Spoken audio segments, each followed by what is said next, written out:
group. So let's get started. And I hear this question often: how can I get my team motivated, engaged, and excited about continuous improvement?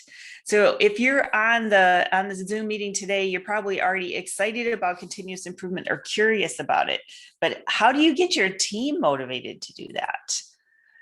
And I also hear this one: how do I get them to really believe that this isn't just another flavor of the month initiative that will disappear in a quarter and or less than that, right?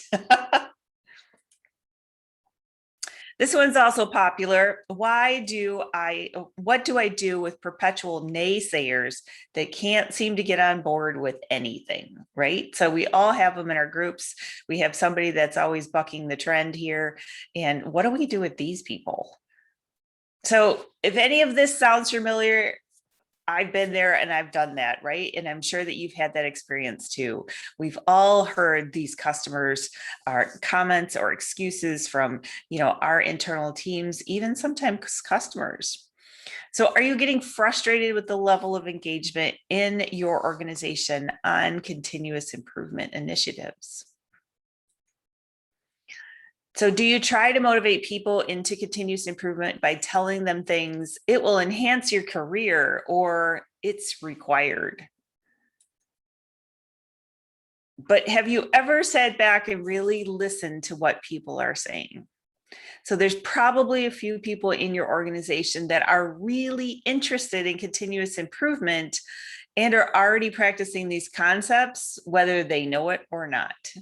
So let's just take a pause here and reflect back on the few questions I've asked you. Have you had that situation where you're trying to roll out a continuous improvement initiative and you have people that just don't want to get on board, or they're naysayers? What's been your experience?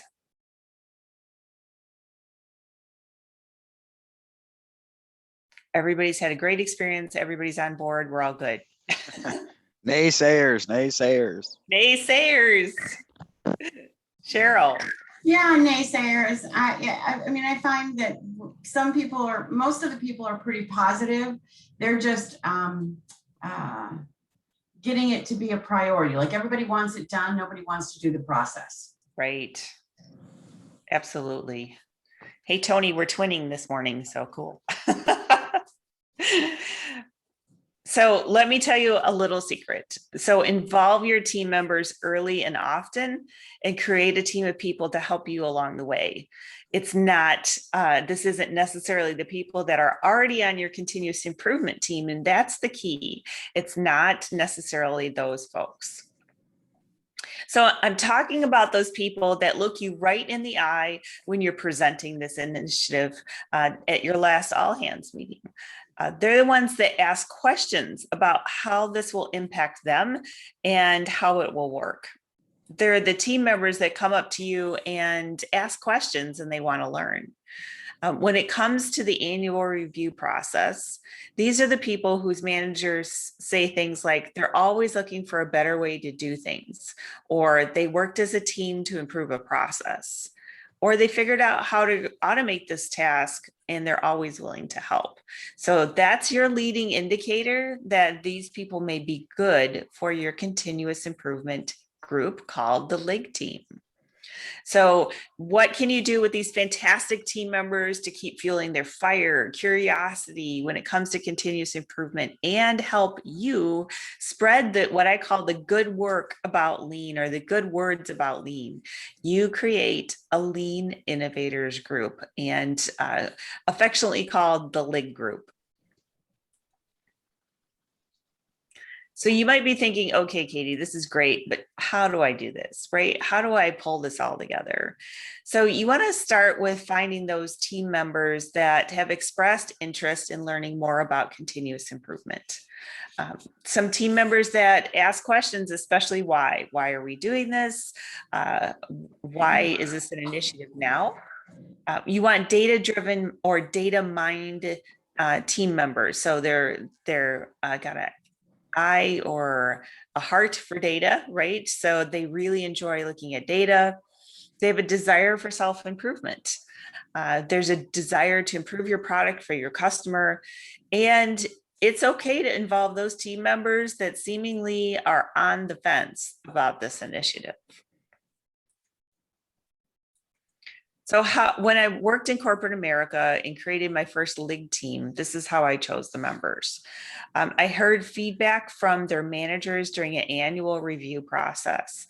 We did something called calibration. So right before the annual review process, we did our initial evaluation of our employees, and we went and did a session called calibration to understand and make sure everybody was scoring in the same manner and fairly.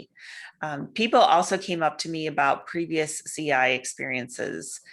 And I also had folks coming and asking me how it would be different this time. So these were my folks that originally started in the league team. Again, feedback from their managers, people that came up to me and told me about how they did CI in the past and how it would be different this time.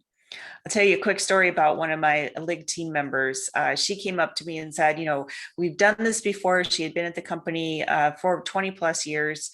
And I said, well, tell me about some of your experiences. And I happened to be training that day on SIPOC. And she said, we did a SIPOC before. And I said, okay, tell me about it. And she said, we worked on it for 2 weeks and we still didn't get it done. I was like, oh, okay, that's a different SIPOC experience. Let me show you a different way to do that. 2 weeks, right? I've never had that experience. The scope obviously was too broad for that one. How additional league team members, I looked at the underdogs. So people that I observed that had the skill set, but they just didn't know it yet. People that had or appeared to seem quiet about it, but I knew I could move the needle for them. Oops, sorry, one more thing. Thomas Edison. So someone like Thomas Edison would have been a great league member as he embodied the spirit of continuous improvement, and he wasn't afraid of failure and learning from his mistakes, right? Talk about implementing PDCA, man, that guy did it, right? How many times did it take him before he got the light bulb to work? So, okay, what's the big deal about league and why should you even put forth the effort to do this? So if your company's tried multiple times to deploy lean and continuous improvement and hasn't been successful, I ask you to consider doing this. If you're deploying lean or continuous improvement to an area like a service center that was not included with the original rollout to manufacturing. So many times we start our continuous improvement journey in manufacturing. My opinion is that you should actually start in the office area and the service centers. And sometimes when manufacturing has had that rolled out to them for years, the service centers are kind of looking around saying, when can I be involved with this? If you have a small continuous improvement team and need help, my continuous improvement team at many companies has been me. And I needed help. Of course, I didn't have permission to go and hire new people, so I was able to recruit some of them this way.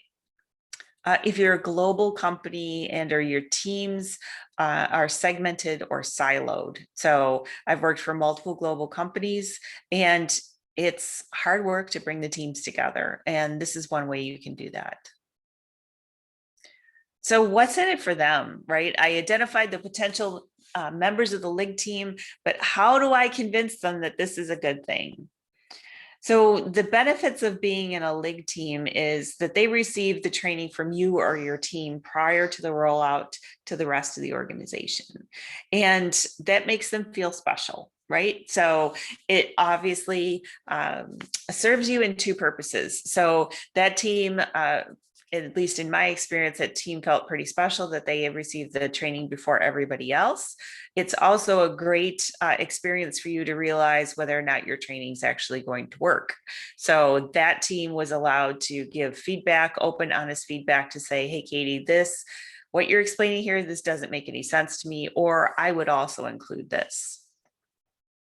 Allows you to meet with the group on a regular basis to talk about ideas and creative ways to solve problems. And it helps make learning fun through creating and facilitating special activities and events. And we're going to go and talk about those and the success on those events. Okay, so we know what's in it for them, but how can you benefit from forming a LIG team?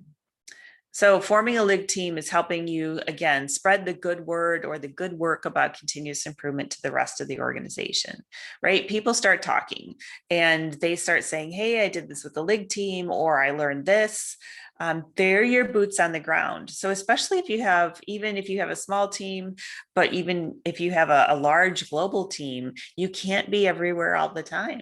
So having a LIG team is really helping you to be able to have those people go out and either help somebody with a concept, or what I saw initially when I created these LIG teams is that those folks maybe couldn't help the other individuals in the organization run a Kaizen event, but they could say, I think you should go talk to Katie about that and she can help.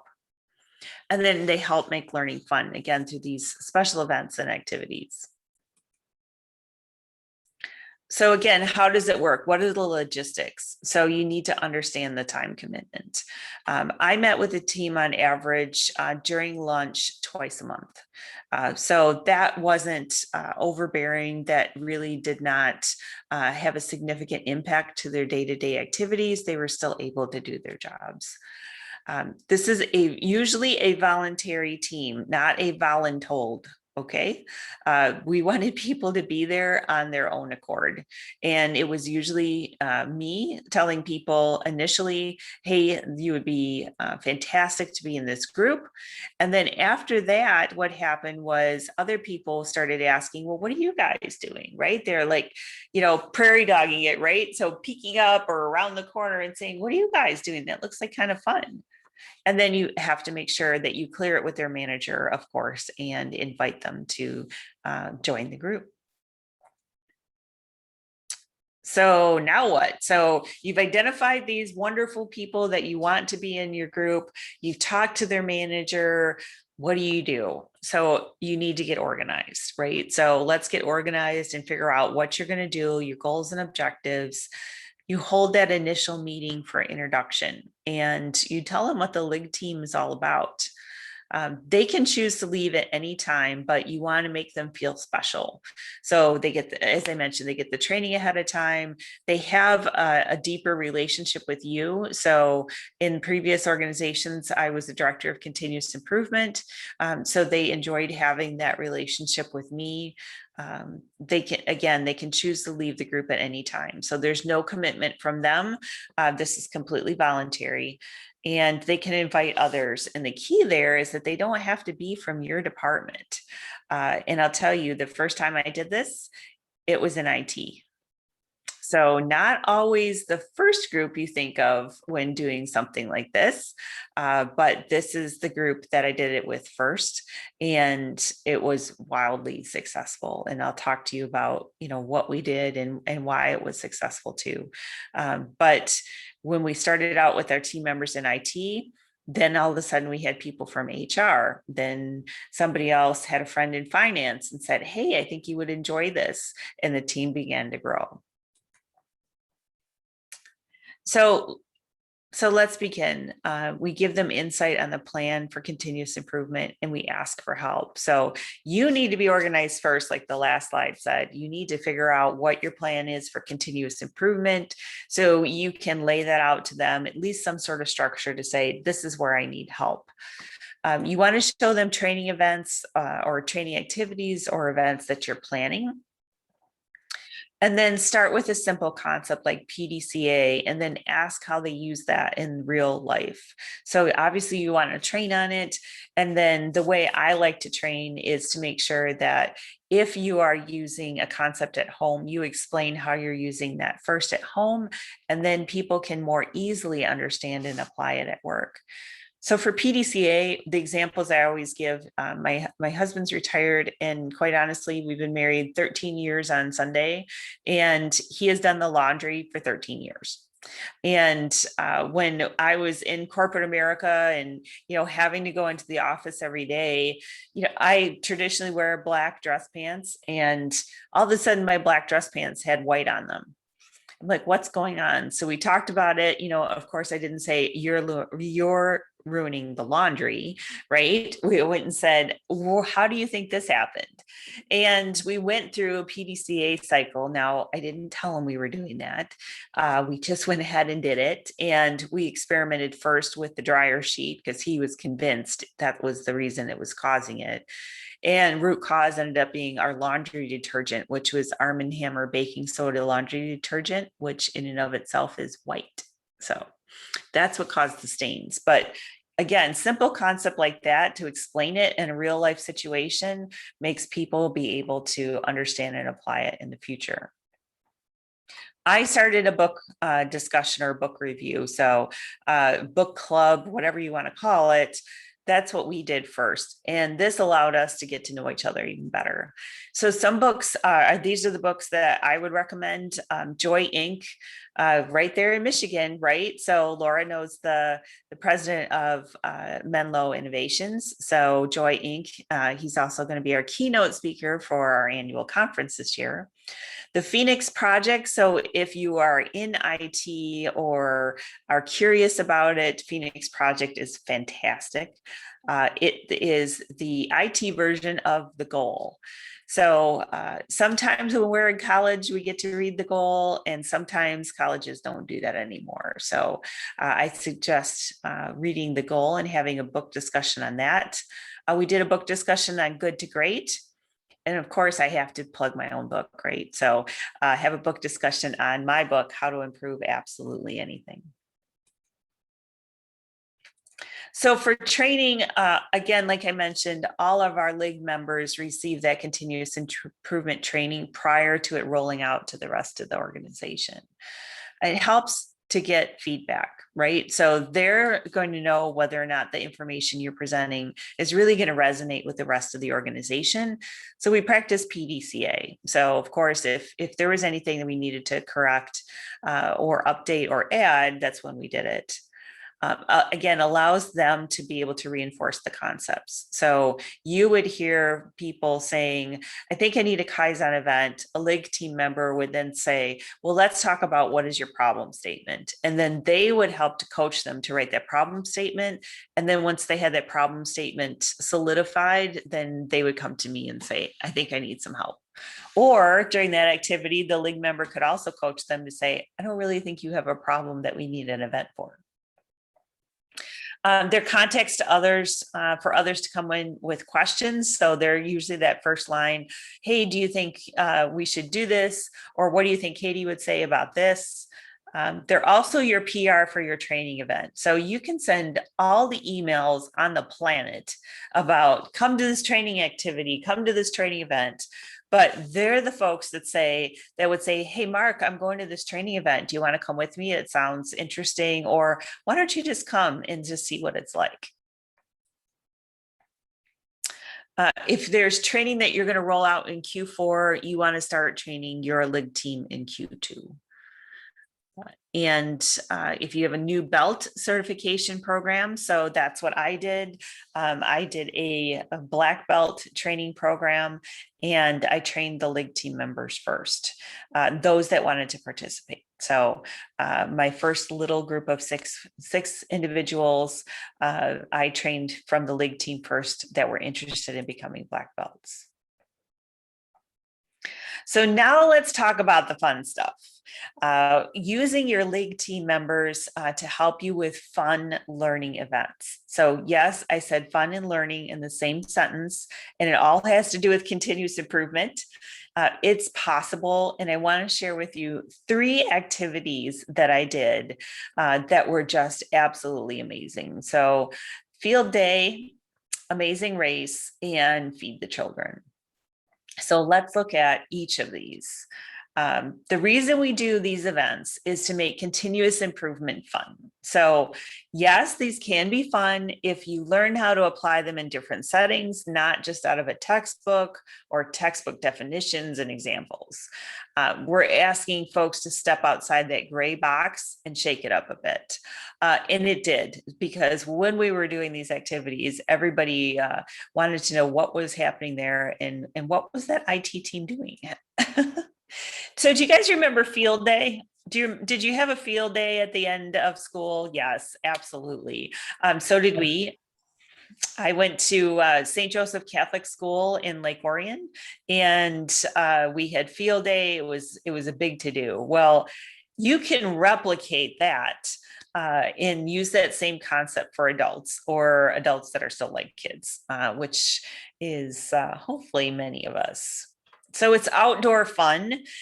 So as we were just talking about the weather, you have to try to schedule this when it's not going to rain or be 100 degrees outside. So it takes approximately an hour to complete. We create groups of 4. So what I did was I took our team list from the entire organization and I broke them out into teams of 4 and I tried to mix them up, right? So I didn't have the people that are on the same working team in the same team for this activity, right? So shuffle them around. I created challenge stations.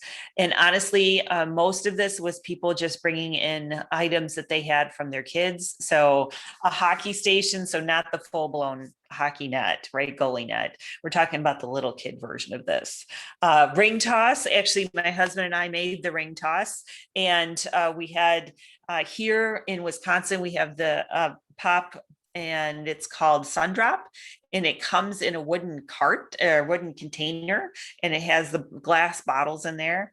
So honestly, we took rings off of some drapes, the wooden rings that you can buy, and we used that as ring toss. We had a hula hoop station and a hopscotch station. And then we had 1 or 2 league members at each station to provide the instructions.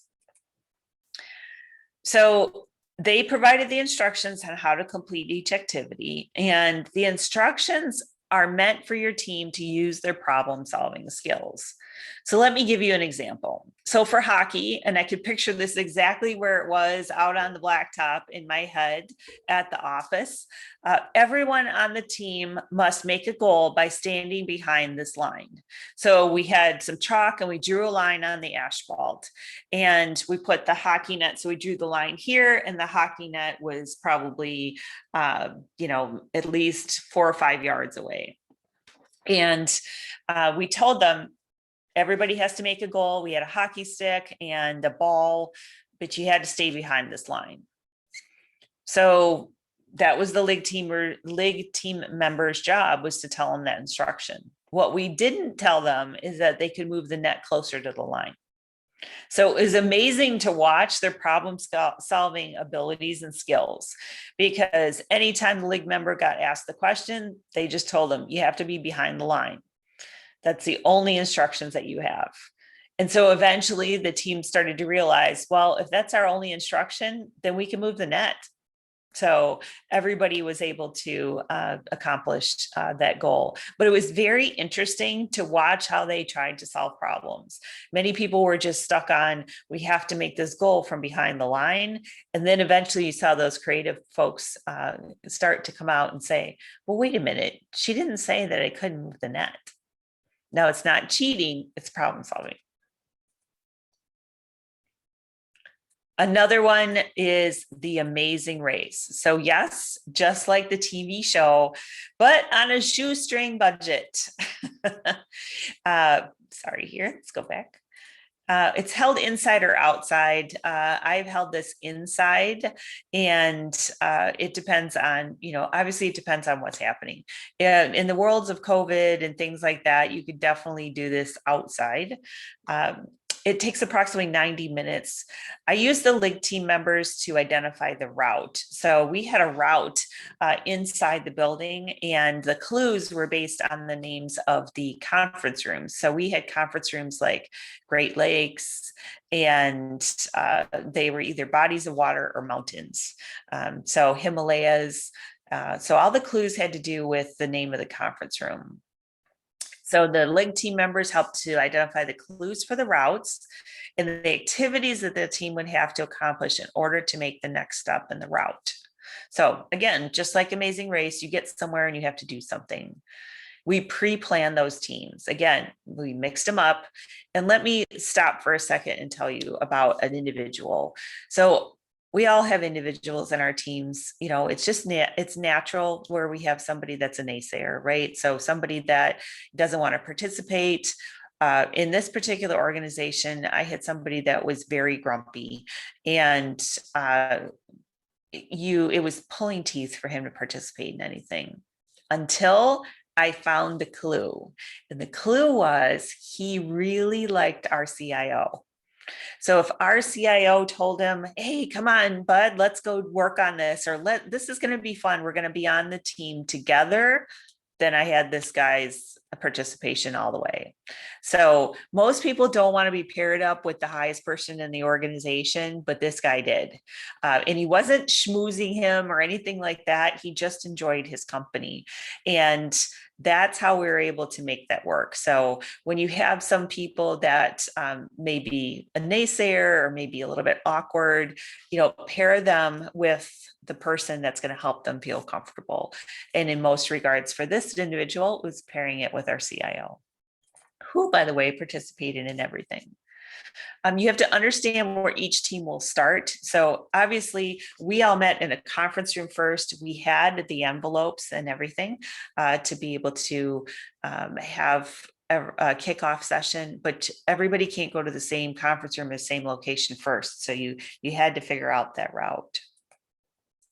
And then you had to identify the finish line. So we had the finish line was that they had to find the king of IT and the queen of lean. And I was the queen of lean. We had crowns from Burger King. And we also had both of us, but our CIO was obviously the king of IT and I was the queen of lean. And we also had, how on Amazing Race, they come to that mat and they stomp on the mat like we're here. Somebody used the plotter and plotted one out that said Amazing Race IT on it.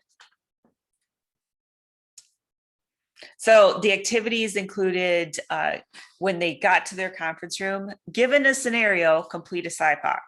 So they had to do that. The LIG team members were in each conference room or in each location giving directions. They had to follow standard work. So the impact of standard work, if you ever look on YouTube and it is a video that's all in Chinese of how to fold a t-shirt. And just look it up, folding t-shirt on YouTube, and it is amazing. They do like 3 twists of this t-shirt and it's a perfect square. Well, we use that as an example of standard work. So if you don't have good standard work, it is pretty much like somebody else trying to teach you something in a different language and they're moving really quickly and you can't understand what they're saying. That was one that had a lot of laughter coming out of it. They had to create a process flow diagram. They had to identify waste from a video. They had to complete a fishbone diagram. So as soon as they completed that activity successfully, they were handed an envelope, just like on Amazing Race, to go to figure out the next clue for their next location and complete the next activity. So here are the logistics. So how exactly does this work? I've done this in approximately 2 hours with 100 people. Everyone joined. Nobody had the option to sit at their desk. We brought all the teams together in actually we had to put them together in the lunchroom because there was no other conference room big enough for all of us. We provide the rules. Again, like I mentioned, each team was given an envelope. Within the envelope, there was a clue. We went to the extreme of, we even gave them like lanyards with their team name and color on it. They followed the clue to their first test or activity. Once they pass the test, as they mentioned, the LIG team member hands them another clue. And the goal is to be the first team to finish the Amazing Race.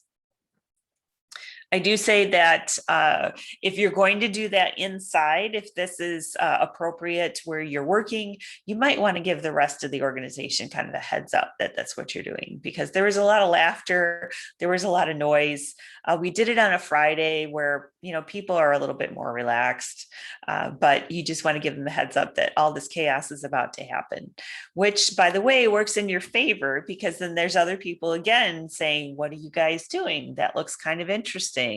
And then that's how you got more people interested in continuous improvement. So the last example I have for you from the LIG team helping to make continuous improvement fun is called the Feed the Children activity. And what we did, and I've done in the past for multiple organizations, is I reached out to a local or national organization that makes non-perishable meals for those in need. Feed the Children is one of them. There's a wide variety. This one is called Terps Against Hunger. They're in Washington. It's, if you look them up, it's the same concept. They are a dry meal, right? So it's soy based. It has freeze-dried vegetables in there, and then you just use water to heat it up to eat it.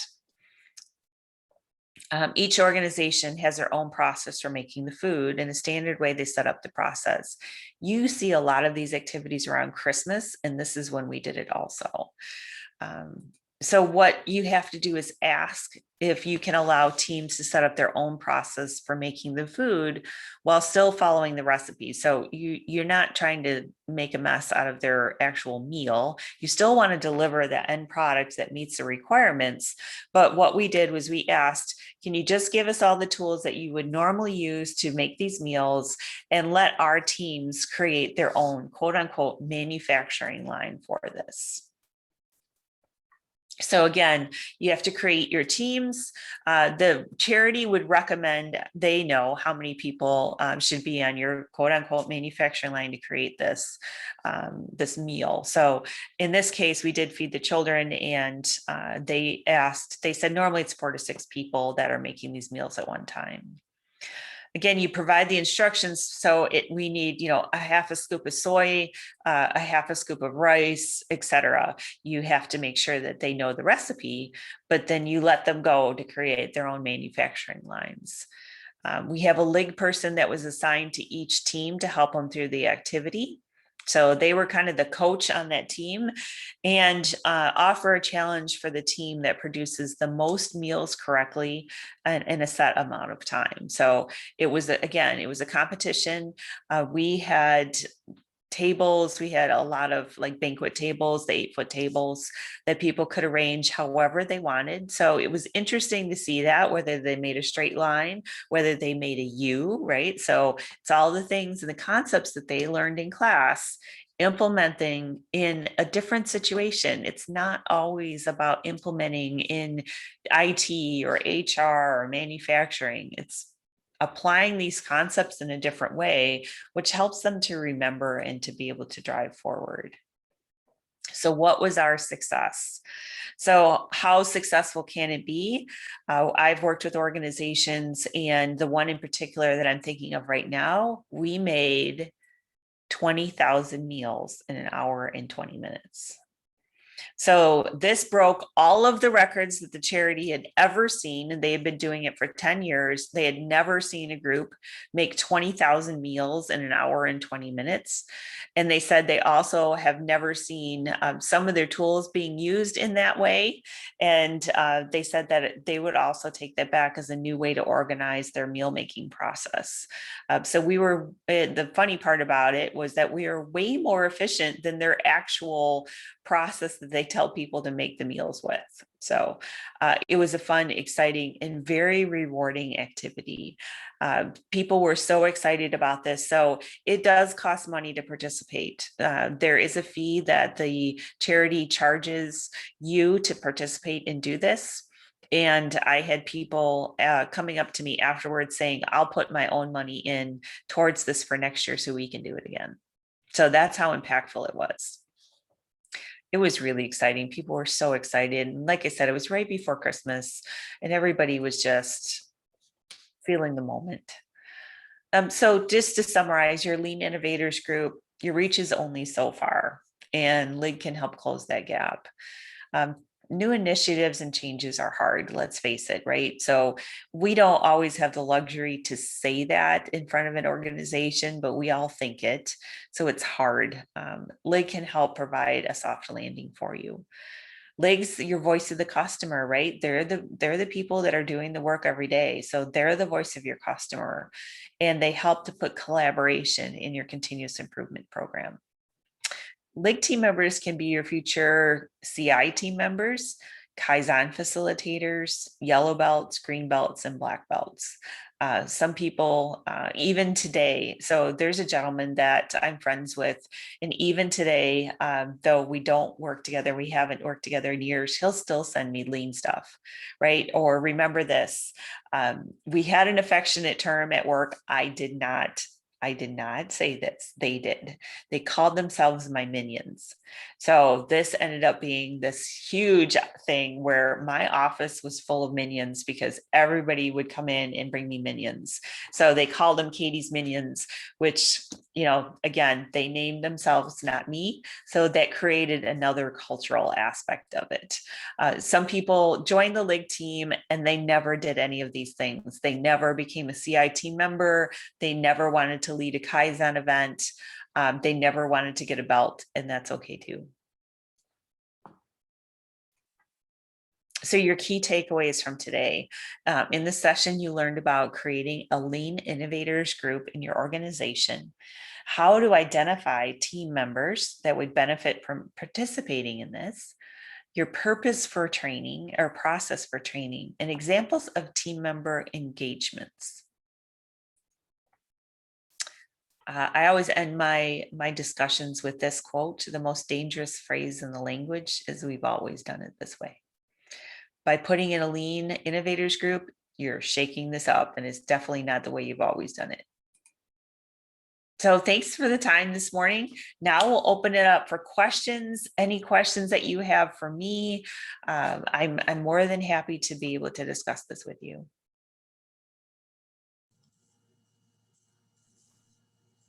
I'm curious about how long it took to develop the Lig team and get it rolled out where it's like fully functional. I mean, was this a long process or something you did in a fairly short amount of time? And short is qualitative. Right. Thank you. I love that, Cheryl. I would say to get it up and running and humming the way that I've described it here, I would say it took between 8 months to a year. Okay. Yep. It was worth it. It was worth it, 1,000% worth it. Again, these people didn't get paid any different. They didn't, did they get a little special treatment from me? Yes. Did I have, let's, I had celebrate after we did an event, and, maybe I bought them lunch or something like that, but they didn't really get anything tangible from this, besides the experience.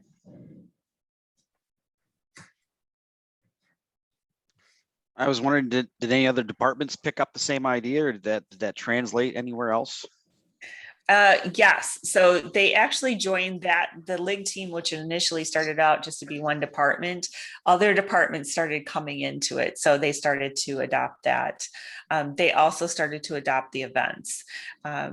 Quite frankly, when you're in a building, so the buildings that I've done this in, the one building in particular, there was about 380 people in that building. And when you start making all this ruckus, which, there's no way to keep people quiet when you're doing this, right? The Amazing Race, people are running through the buildings, right? Other people are wondering what's going on. And my approach is into an organization is to shake it up. Right. Let's shake it up. I don't want to work for a boring organization, so I'm going to make it fun and exciting. And when other people saw this, they're like, we want to do that too. That looks like fun. What are you trying to implement there? So the most popular one, I would say, from observation from other teams, Amazing Race is probably the one we got the most questions on. The most impactful one for this one particular department was the Feed the Children. So.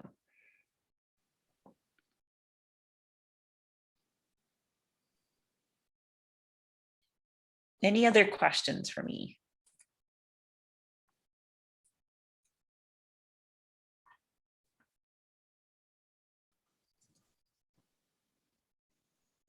No, it's a really interesting idea, though. It sounds very similar to something one of our companies does. It's an ambassador program. Okay. But it's, Jen and I are with, it's how many companies do we have, Jen? Yeah, in our family of companies, there's probably 30, all sizes. And yeah, some are very small, some are rather large. And the one company did an ambassador program. And so it sounds very intriguing and something that we could possibly even employ on a large scale throughout many of our companies, if not our entire, we call it the FOC, our family of companies. So And who do you work for? it's the Rock Central is our company. It's the Rock Financial Quicken Loans. Oh, okay. Okay. Yeah. My cousin used to work for you guys. Yep. Okay. Yeah. We don't know what to call us now because we're Rock Mortgage, but people know Quicken Loans. Yeah. Yes. Yes.